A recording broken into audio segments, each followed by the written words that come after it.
Hello students, I hope कि आप लोग की प्रिपरेशन सही चल रही होगी।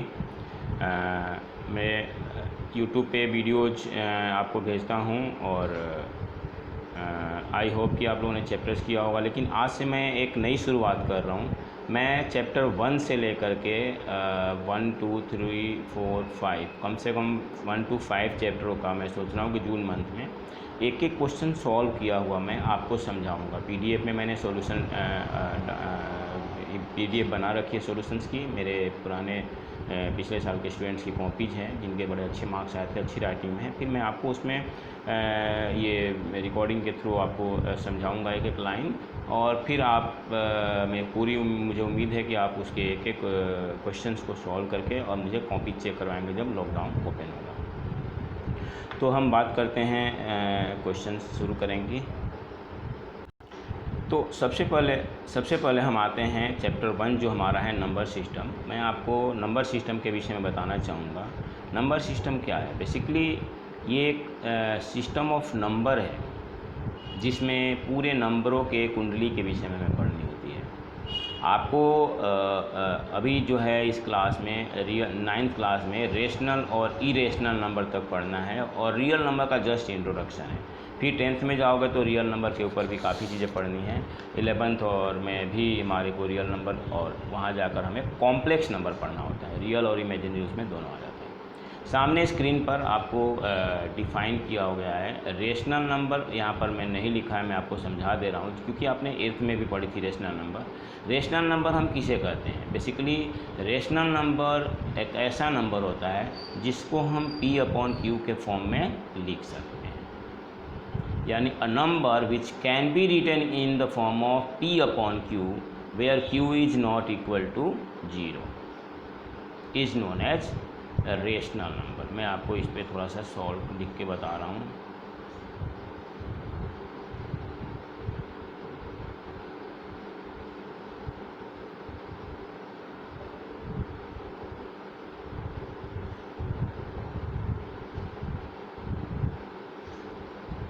ये देखो, रेशनल नंबर हमारा होता है number in the form of P/Q where Q is not equal to 0। जहाँ खाली जगह में उसी में आपको समझा रहा हूँ। और ये जो P/Q है वो जब हम इसको डेसिमल में कन्वर्ट करेंगे, मतलब P को जब हम Q से डिवाइड करेंगे तो या तो पूरा टर्मिनेट हो जाएगा। मतलब जैसे 1/2 है तो 1/2 0.5 हो जाता है। अगर 1/2 है तो 1/2 की वैल्यू क्या होती है? आप डिवाइड करके देख सकते हो। 0.5 ये 0 है, 0.5 मैं एक बार इसे इरेज कर देता हूँ।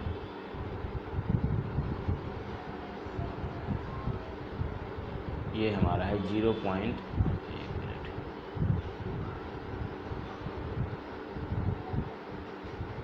ये हो गया आपका 0.5। मैं बोल भी रहा हूँ, ये हो गया 0.5। अगर 1/3 आपका आता है 1/3 तो ये आप डिवाइड करके देख लेना। ये आपका होता है 0.333। ये चलता जाता है, हम इसके ऊपर बार लगा देते हैं 3.3 या 3 बार लिख देते हैं इसको, केवल 0.3 बार, इसकी भी ज़रूरत नहीं होती है। 3 लगा के डॉट छोड़ दो या 0.3 बार। तो रेशनल नंबर दो तरह का होता है, इधर टर्मिनेटिंग और नॉन टर्मिनेटिंग रिपीटिंग। ये आपने पिछले क्लास में पढ़ी थी, लेकिन यहाँ हम बात करेंगे इरेशनल नंबर की। यहाँ बेसिकली जो मेन है वो इरेशनल नंबर है। फिर आगे इसी में अगले एक्सरसाइज में हमारा रेशनल भी आ जाएगा, लेकिन यहाँ हम इरेशनल की बात करते हैं। इरेशनल क्या होता है? Number which can not be written in the form of P/Q। ये P/Q के फॉर्म में नहीं आ सकता है। दूसरी बात ध्यान रखना कि those numbers which are non terminating and non repeating.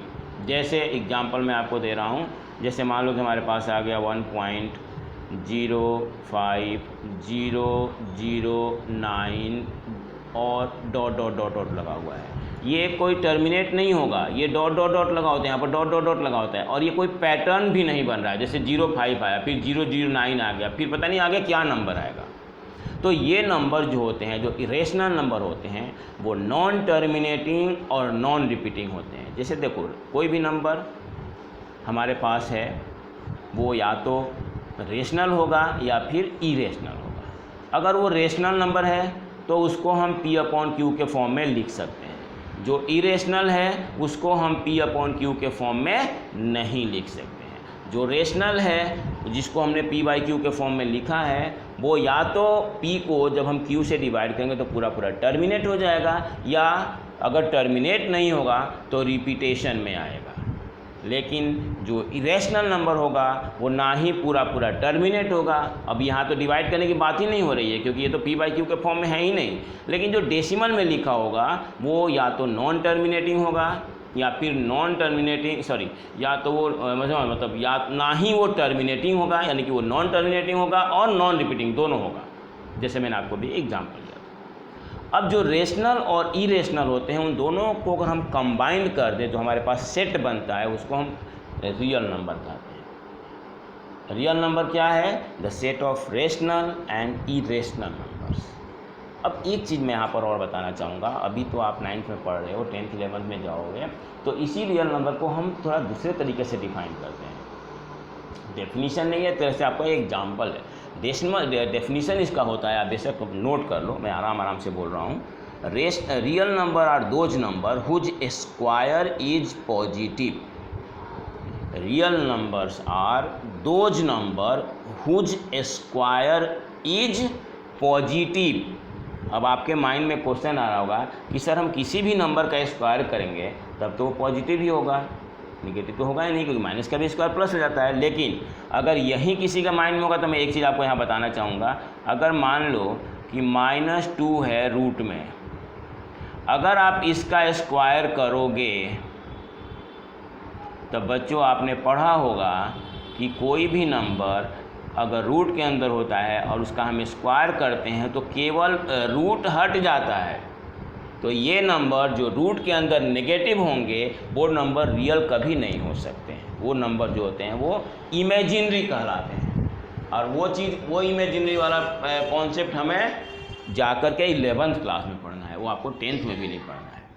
तो इस तरह से हम अभी इस क्लास के लिए 9th क्लास के लिए रियल नंबर में यही पढ़ते हैं कि set of rational and irrational numbers are known as real number. बाकी जो इसका एडवांस डेफिनेशन है वो है those number whose square is positive is known as real number and whose square is negative is known as imaginary number. अब student, जैसा कि आपको पता है कि मैं एक्सरसाइज के साथ साथ आपको एग्जाम्पल्स भी बताता हूँ, तो मेरे इस स्टूडेंट ने एग्जाम्पल्स भी सॉल्व किए हुए हैं अपने मेरे लैंग्वेज में, मैं अपने तरीके से करा रखा हूँ। तो बहुत सारी चीज़ें तो इसमें आपको 9th क्लास 8th क्लास वाला ही आएगा, लेकिन फिर भी मैं चाहूँगा कि आप बिल्कुल शुरुआत तरीके से इसको मान के पढ़ना। और आपको मुझे पूरी उम्मीद है, मेरे बड़े ही ओबीडियंट स्टूडेंट्स हैं, मुझे पूरी उम्मीद है कि बड़े साफ कॉपी में करके, और मुझे इमेज भेजने की ज़रूरत नहीं। आप लोग केवल ग्रुप में yes I have completed exercise 1.1 exercise 1.2 जैसे जैसे मैं भेजता जाऊंगा, मेरे को पूरा उम्मीद है कि मेरे स्टूडेंट्स मुझे रिप्लाई करेंगे, से मेरा भी हौसला बढ़ेगा कि हाँ, मेरे कराए हुए मेहनत मेरे स्टूडेंट्स कर रहे हैं। तो हम बात करते हैं एग्जाम्पल, जो फर्स्ट एग्जाम्पल है उसमें क्वेश्चंस आपके सामने हैं, आप उनको देख करके और ये सॉल्यूशन दे सकते हो। क्वेश्चन में था कि 0 क्या नेचुरल नंबर है? तो बच्चों, आपको पता है कि 0 नहीं, नेचुरल नंबर हमारा 1 से स्टार्ट होता है। तो इस तरह से ये स्टेटमेंट हमारा फॉल्स है, क्योंकि 0 जो है एक होल नंबर होता है। 0 को हम इंटीजर भी कह सकते हैं, 0 को हम रेशनल नंबर भी कह सकते हैं, लेकिन 0 कभी नेचुरल नंबर नहीं कहलाता है। सेकेंड स्टेटमेंट है, कह रहा है कि क्या कोई भी इंटीजर रेशनल नंबर हो सकता है? तो थोड़ा बहुत क्वेश्चन में इधर उधर हो सकता है, सॉरी, क्योंकि मेरे पास टेक्स्ट बुक नहीं है 9th क्लास का, तो मैं सॉल्यूशन तो है इसे, उसी के आधार पर मैं क्वेश्चन बना रहा हूँ। बट आप अपने टेक्स्ट बुक को देख लेना, अपने टेक्स्ट बुक को फॉलो करोगे तो शायद आपको बेहतर क्वेश्चन क्लियर मिलेगा। मैं तो उसी सॉल्यूशन के बेस पर आपको बताने की कोशिश कर रहा हूँ। तो इसमें जितने भी इंटीजर हैं सभी के सभी रेशनल नंबर होते हैं, क्योंकि किसी भी नंबर के डिनोमिनेटर में हम 1 लिख सकते हैं। नंबर के डिनोमिनेटर में 1 लिखने से नंबर के ऊपर कोई फ़र्क नहीं पड़ता है। थर्ड जो है वो आंसर उसका फॉल्स है, क्योंकि इसमें पूछा है 3/5 या रेशनल नंबर है, तो बोलेंगे हाँ 3/5 रेशनल नंबर तो है, लेकिन वो इंटीजर नहीं है, क्योंकि इंटीजर में केवल होल नंबर आते हैं, चाहे वो पॉजिटिव हो या नेगेटिव हो, वो कम्प्लीटली जो है होल नंबर्स ही होते हैं उसके अंदर। अब हम एग्जाम्पल नंबर 2 की बात करें, जैसे 1 और 2 के बीच में आपको 5 रेशनल नंबर इंसर्ट करना है। तो वैसे इसको सॉल्व करने के बहुत सारे तरीके हैं। जैसे मैंने एक भी बताया था आपको में कि हम 1 और 2 के बीच में 1.1, 1.2, 1.3, 1.9, 1.7, 1.5, 1.4 कुछ भी 5 नंबर लिख सकते हैं। लेकिन जो तरीका होगा आपको, जो रेशनल नंबर जो p/q/k फॉर्म वाले जो नंबर हों उनके लिए जो तरीका होता है उसके हिसाब से यहाँ पर ये सॉल्व कराया हुआ है। जैसे मान लो ये 1 और 2 है, 1 को हम 1/1 लिख सकते हैं और 2 को हम 2/1 लिख सकते हैं। देखो 1 कैन बी रिटन एज 1/1 और 2 कैन बी रिटन एज 2/1। फिर आप क्या करो कि आपको चाहिए 5 रेशनल नंबर, तो जितने रेशनल नंबर चाहिए होता है उससे एक ज़्यादा नंबर लेते हैं। 5 चाहिए तो आप 6 ले लोगे और इसको ऊपर नीचे 6 से मल्टीप्लाई कर दोगे, ऊपर भी 6 और नीचे भी 6। ये नंबर आपका रिकॉर्डिंग का चल रहा है इसलिए आप लोग कन्फ्यूज मत होना इससे।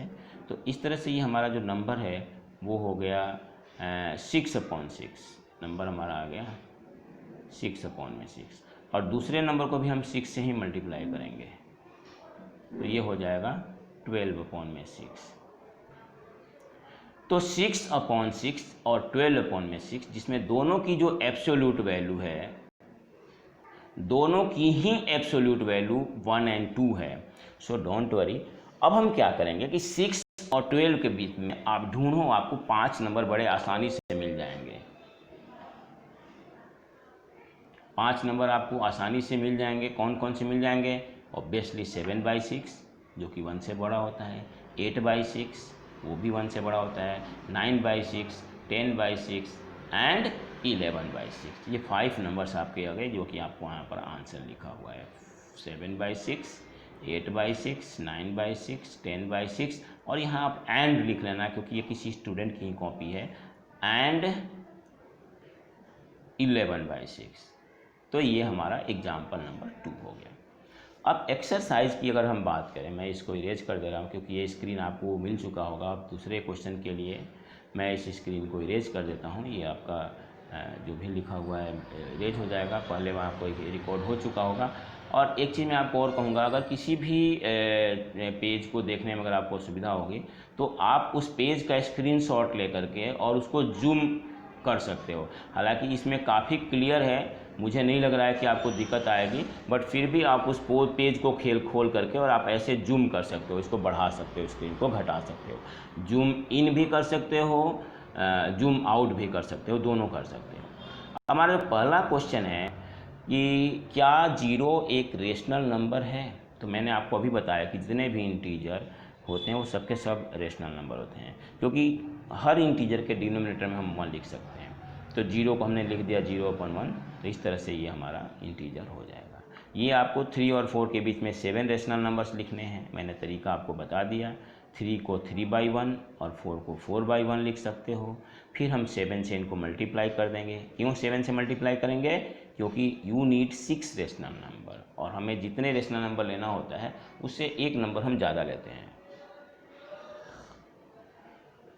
तो 7 21/7, ये देखो आपको दिख रहा होगा 21/7 और 28/7, ये दो नंबर आपके सामने आ गए। अब 21 और 28 के बीच में गिनती आपको बहुत अच्छी तरह से आती है। 22/7, 23/7, 24/7, 25/7, 26/7 एंड 27/7 आपको 6 रेशनल नंबर्स मिल गए। तो इस तरह से ये आपका सेकेंड क्वेश्चन भी पूरा हो गया। अब हम बात करते हैं जो हमारा क्वेश्चन नंबर नेक्स्ट जो है वो है थर्ड क्वेश्चन। और सेव करने की ज़रूरत नहीं है क्योंकि ये पेज आपको नॉर्मल स्क्रीन में मिल चुका है। अब हम बात करते हैं जो हमारा सेकंड पेज है वो है थर्ड क्वेश्चन की। Same process, you need 5 rational number between 3/5 and 4/5। तो इसको हमने 6 से मल्टीप्लाई करनी है ऊपर नीचे, तो 6 3 जा 18/30 और 6 4 जा 24/30। और 18 और 24 के बीच में आप 5 रेशनल नंबर, 6 रेशनल नंबर जितने पूछा गया हो उसको बता दो। एक चीज़ मैं यहाँ पर आपको बताना चाहूँगा, जैसे मान लो कि हमारे पास, मैं देखता हूँ कोई जगह अगर खाली हो तो मैं आपको एक चीज़ बताना चाहूँगा यहाँ पर। चलो मैं आपको इसी में बता देता हूँ। अगर मान लो कि हमारे पास